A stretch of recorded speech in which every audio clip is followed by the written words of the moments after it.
नमस्ते छात्रों। हमने हमारे पाठ्यक्रम के अंतर्गत जो तीसरा पाठ रखा गया है रिसर्च का चक्कर, उसके बारे में चर्चा शुरू की है। पिछले लेक्चर में हमने इस पाठ के जो रचनाकार है, व्यंग्य रचनाकार जिनको कहा जाता है, हरिशंकर परसाई जी के परिचय को हमने देखा है। और ये लेखक परिचय जो है आपको परीक्षा की दृष्टि से महत्वपूर्ण बन सकता है, तो उस परिचय को थोड़ा सा सुनना न भूलें। उसके पीछे की वजह यह है कि आपकी अगर परीक्षा बहुविकल्पी ऑनलाइन होती है तो उस ऑनलाइन परीक्षा में इसके ऊपर प्रश्न पूछे जा सकते हैं, तो कृपया इसको सुने। आज के लेक्चर में हम रिसर्च का चक्कर, ये जो व्यंग्य रचना है, ये व्यंग्य रचना, उसका सार जो है मैं सबसे पहले आपके सामने प्रस्तुत करूंगा, और साथ ही साथ व्यंग्य होता क्या है, मनोरंजन क्या है, व्यंग्य क्या है, इसके भेद को भी थोड़ा सा मैं स्पष्ट करना चाहूंगा। देखिए, हम कॉमेडी फिल्में देखते हैं, कॉमेडी शोज देखते हैं, तो वहां पे मनोरंजन हमारा होता है। मतलब जो भी कुछ वहां पे दिखाया जाता है और उसको देखने के पश्चात हमारे दिलो दिमाग में थोड़ा सा हम खुशी की लहर पैदा होती है और हम हंसते हैं। मनोरंजन एक अपने तरीके से किया जाता है, और व्यंग्य जो है, व्यंग्य भी जो है एक मनोरंजन का ही पुट है, लेकिन व्यंग्य थोड़ा सा मनोरंजन के ऊपर की स्थिति है। व्यंग्य में मनोरंजन भी होता है, लेकिन साथ ही साथ उसमें सुधार की भी अपेक्षा होती है। इसका मतलब यह है, मनोरंजन सिर्फ आपको आनंद देने तक सीमित रहेगा, लेकिन व्यंग्य जो है आनंद के साथ साथ आपको नया कुछ सीख भी देगा।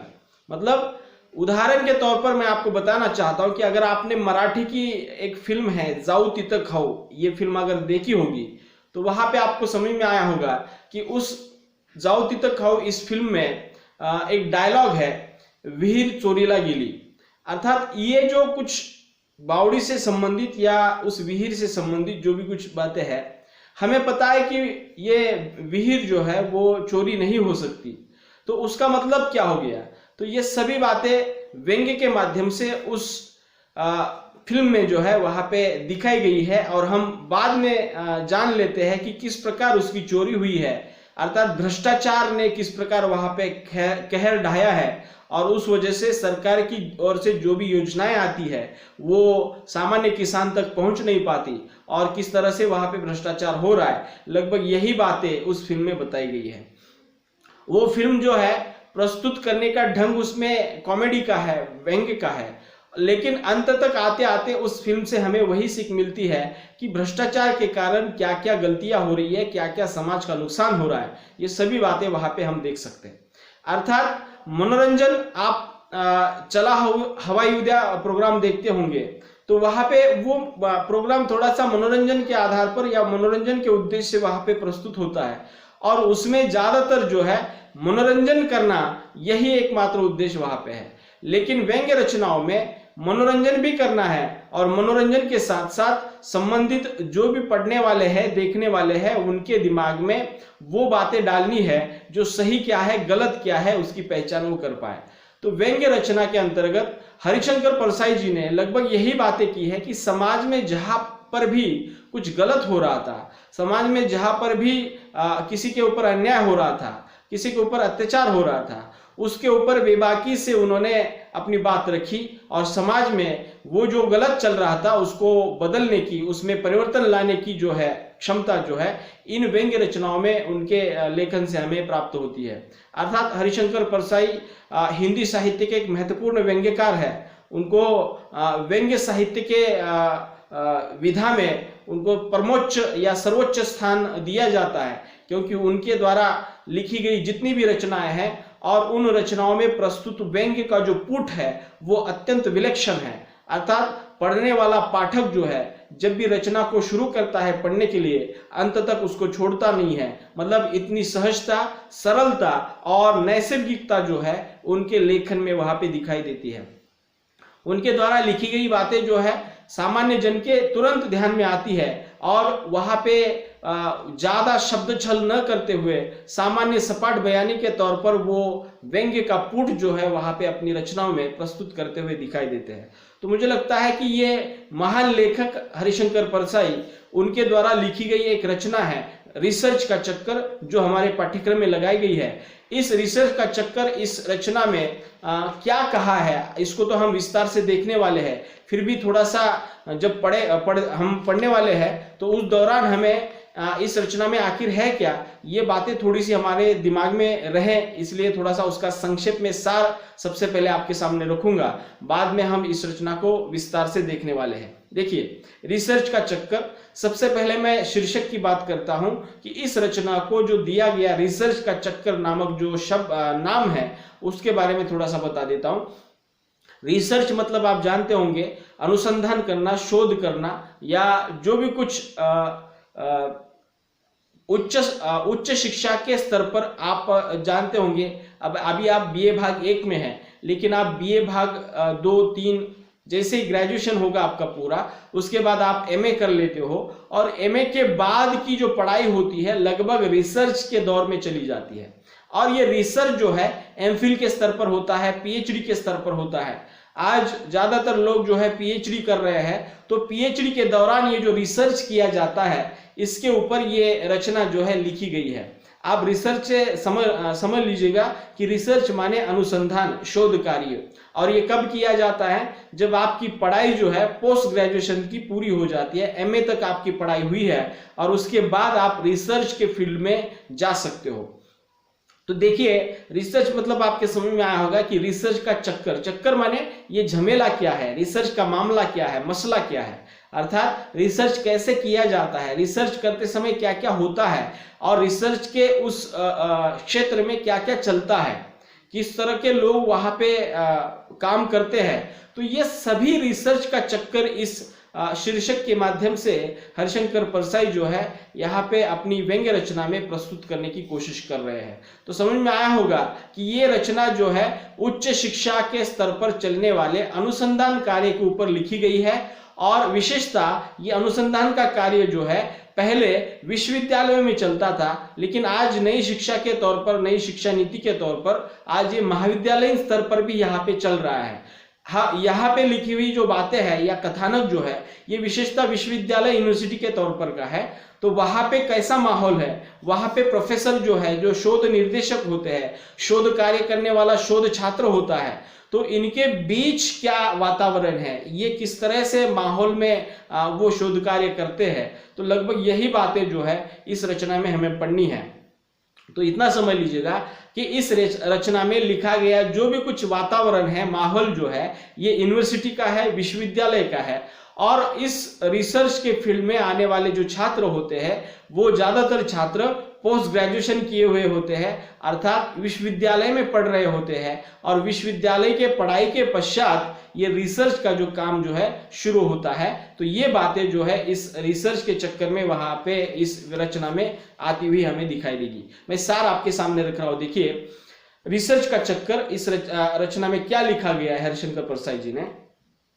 इस व्यंग्य रचना में हरिशंकर परसाई जी ने शोध कार्य करने वाले छात्रों के मन की बात एवं उनके विभागाध्यक्ष के साथ संबंधों को व्यंग्य विधा की चाशनी में लपेटकर प्रस्तुत किया है। चाशनी मतलब आप जानते हैं, जलेबी तली जाती है और तलने के बाद वो जो शक्कर का जो पाक होता है, चाशनी जिसको बोलते हैं, और तली हुई जलेबी जब चाशनी में डाली जाती है तभी जाकर वो मीठी लगती है। तो लगभग ये मिठास जो है, और इस मिठास का उपयोग जो है उन्होंने शोध कार्य करने वाले छात्रों के मन की बातें और विश्वविद्यालय के जो विभागाध्यक्ष होते हैं, विभाग के प्रमुख होते हैं, एचओडी होते हैं, हेड ऑफ द डिपार्टमेंट होते हैं, तो उनके बीच किस प्रकार के संबंध होते हैं, और उन संबंधों को वहां पे उन्होंने अपनी व्यंग्य शैली के आधार पर, अर्थात चाशनी के भीतर लपेट कर जो है प्रस्तुत किया है। आपके समझ में आया होगा कि ये रचना पढ़ते समय हम आनंदित तो होते हैं, हमें प्रसन्नता होती है, लेकिन एक वास्तविक सत्य भी जो है हमारे सामने आ जाता है। वही सत्य जो है इस व्यंग्य रचना के सामने माध्यम से जो है हरिशंकर परसाई हमारे सामने लाते हैं। देखिए, रिसर्च कार्य को एमए करने और नौकरी प्राप्त करने के बीच के समय में किए जाने पर व्यंग्य करते हुए व्यंग्यकार कहता है, अर्थात ये रिसर्च का जो कार्य जो है या रिसर्च करने का जो समय है, जब आपका एमए पूरा हो जाता है और जब तक आपको नौकरी नहीं मिलती है तब तक के कालखंड में जो है ये लगभग रिसर्च का कार्य जो है इसको छात्र चुन लेते हैं। नौकरी मिलने तक का जो सफर है वो शोध कार्य में वो समय व्यतीत करते हैं। और हरिशंकर परसाई क्या कहते हैं कि रिसर्च कार्य को एमए करने और नौकरी प्राप्त करने के बीच के समय में किए जाने पर व्यंग्य करते हुए व्यंग्यकार कहता है कि इससे वह जेल जाने से बचा रहेगा। अर्थात हरिशंकर परसाई ने उसका संबंध जो है जेल के साथ जोड़ा है। जेल के साथ मतलब क्या है कि देखिए, जिस लड़के की उम्र, जिस व्यक्ति की उम्र जो है 20-22 साल 25 साल हुई है, तो 20-22 साल 25 साल हुए व्यक्ति को ज्यादातर समाज में एक ही प्रश्न पूछा जाता है, और वो प्रश्न आपको मालूम है कि वो पूछा जाता है कि फिलहाल क्या चल रहा है, क्या करते हो आजकल। अब ये क्या करते हो आजकल, ये जो सवाल है उसके जवाब के रूप में ये कुछ शोध कार्य संबंधित बातें जो है हरिशंकर परसाई वहां पे बताने की कोशिश करते हैं। और वो बोलते हैं कि अगर क्या कर रहे हो फिलहाल या आजकल क्या चल रहा है, इस जवाब को अगर आपको देना है तो आसानी से उत्तर के तौर पर मैं शोध कार्य कर रहा हूं, मैं पीएचडी कर रहा हूं, ये आप आसानी से बोल सकते हो। लेकिन अगर आप इसमें नहीं आए हैं, आपने ये नहीं करना शुरू किया है, तो आप उत्तर देने में वहां पे सक्षम नहीं है, आप वहां पे कुछ भी नहीं है, आराम करते हैं, ऐसा अगर कहेंगे तो वहां पे आपके ऊपर जो है दूसरा प्रश्न आ सकता है, या आपकी तरफ जो है थोड़ा सा आशंका से देखा जा सकता है। अगर कोई भी आदमी जो है, पढ़ा लिखा आदमी कुछ भी नहीं करता है तो क्या करता है। तो ये जेल के साथ किस प्रकार वो संबंध जोड़ते, देखिए वे कहते हैं कि आप अगर एमए के बाद और नौकरी करने तक के समय के बीच में अगर शोध कार्य नहीं करते तो वहां पे आप जेल भी जा सकते हैं। कैसे, देखिए, क्योंकि वह यदि कहता कि पढ़ाई के बाद बेकार है तो उसे पुलिस चोर उचक्का कह सकती है। मतलब पढ़ाई के करने के बावजूद भी उसको अगर रोजगार नहीं मिला है, नौकरी नहीं मिली है, तो पुलिस जो है उसको शक के घेरे में देखती है और उसको शायद पुलिस जो है चोर उचक्का भी कह सकती है। छात्र आचार्य डॉक्टर सक्सेना के पास रिसर्च के इरादे से पहुंचता है तो उसे बिना इच्छा के साष्टांग दंडवत कर उनके चरणों की रज माथे पर लगानी पड़ती है। देखिए, एक डॉक्टर सक्सेना नामक एक शोध निर्देशक है और शोध आचार्य के पास वो छात्र चला जाता है, और न चाहते हुए भी, मतलब शोध निर्देशक जो होते हैं हमेशा उनके सामने शोध छात्रों को जो है लीनता के साथ, विनम्रता के साथ वहां पे प्रस्तुत होना पड़ता है, और वो छात्र जो है न चाहते हुए भी, इच्छा न होने पर भी वहां पे उन्हें साष्टांग दंडवत करता है और उनके चरणों की धूल जो है अपने माथे पर लगाता है। उसे जाति धर्म के नाते तोड़कर सिर्फ उनसे संबंध रखने की बात भी कहनी पड़ती है। मतलब वो कौन है, किस जाति से है, किस धर्म से है, ये सभी छोड़कर जो है उसे संबंध रखने की बात कहनी पड़ती है। डॉक्टर साहब प्रसन्न हो जाते हैं और कहते हैं हम तुम्हें डॉक्टर दिलवाएंगे। मतलब आया हुआ छात्र कितना विनम्र है, कितना विनयशील है, मेरे पाँव छू रहा है, ये देखकर अगर शोध निर्देशक जो है प्रसन्न हो जाते हैं तो उसको बखूबी कहा जाता है कि हम तुम्हें डॉक्टरेट दिलवाएंगे। डॉक्टरेट मतलब पीएचडी होने के बाद संबंधित व्यक्ति को जो है डॉक्टरेट की उपाधि मिलती है, और ये डॉक्टर नाम जो है वो अपने उपनाम जो है या उपाधि जो है अपने नाम के आगे जोड़ सकता है। तो शोध निर्देशक कहते हैं कि हम तुम्हें डॉक्टरेट दिलवाएंगे, अर्थात हमारे अंडर काम करके तुम्हें पीएचडी का काम अगर तुम करते हो तो हम तुम्हें डॉक्टर की उपाधि दे सकते हैं। फिर आचार्य जी पहले से शोध कर रहे छात्रों से उनका शोध पत्र पढ़ने को कहते हैं। अब उनके जो छात्र वहां पे पहुंचा हुआ होता है उसके पहले भी बहुत सारे छात्र उनके पास काम कर रहे होते हैं, तब अपनी छाप वहां पे दिखाने के लिए आचार्य क्या करते हैं कि बाकी छात्रों को कहते हैं कि तुमने जो शोध कार्य किया है या शोध पत्र जो लिखा है उसको पढ़ो, जिसे उस नए रिसर्च करने आए छात्रों को सुनने की आज्ञा देते हैं। और जो पुराने छात्र है जो रिसर्च पेपर पढ़ते हैं, शोध जो पत्र लिखा है वो पढ़ने के बाद उस उसको कहने के बाद जो नया आया हुआ जो छात्र है उसको सुनने की अनुमति देते हैं। उल जलूल शैली में हास्यास्पद शोध पत्र सुनकर सभी छात्र एवं स्वयं आचार्य भी ही करके हंसते हैं। अर्थात वो नया जो पुराने छात्र है वो उतना माहिर नहीं है शोध पत्र लिखने में, और उसने जो भी कुछ लिखा होता है वो थोड़ा सा गड़बड़ा जाता है, और उसकी लिखावट को सभी लोग जो है हंसते हैं, और परिणाम स्वरूप वहां पे आचार्य भी हंसते हैं, परंतु नया छात्र नहीं हंसता। जो नया छात्र आ गया है उसको तो पता नहीं है क्यों हंस रहे हैं, अर्थात वो थोड़े पुराने छात्र जो है उनको पता है कि शोध पत्र में या शोध कैसे किया जाता है, और अगर गलत हुआ है तो वो हंस जाते हैं, लेकिन नया आया हुआ छात्र नहीं हंसता।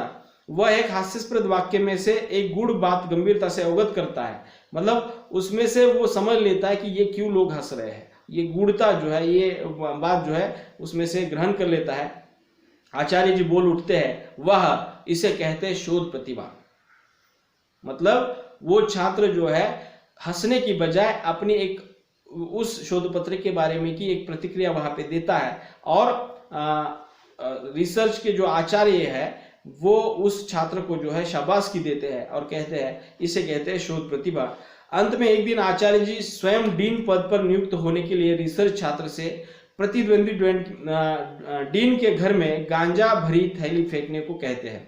अब ये रिसर्च के जो शोध निर्देशक होते हैं, ये जो गाइड होते हैं, अपने छात्रों से कुछ भी काम करवा ले सकते हैं और अपनी मनमानी करते हैं। तो ये भी एक उदाहरण यहाँ पे आया है, और ये डीन के पद के लिए वहां पे खड़े हुए हैं, और उनके प्रतिद्वंद्वी अर्थात उनके प्रतिस्पर्धा में खड़े हुए दूसरे जो आचार्य हैं उनके घर में वो गांजा की थैली फेंकने के लिए कहते हैं अपने छात्रों को।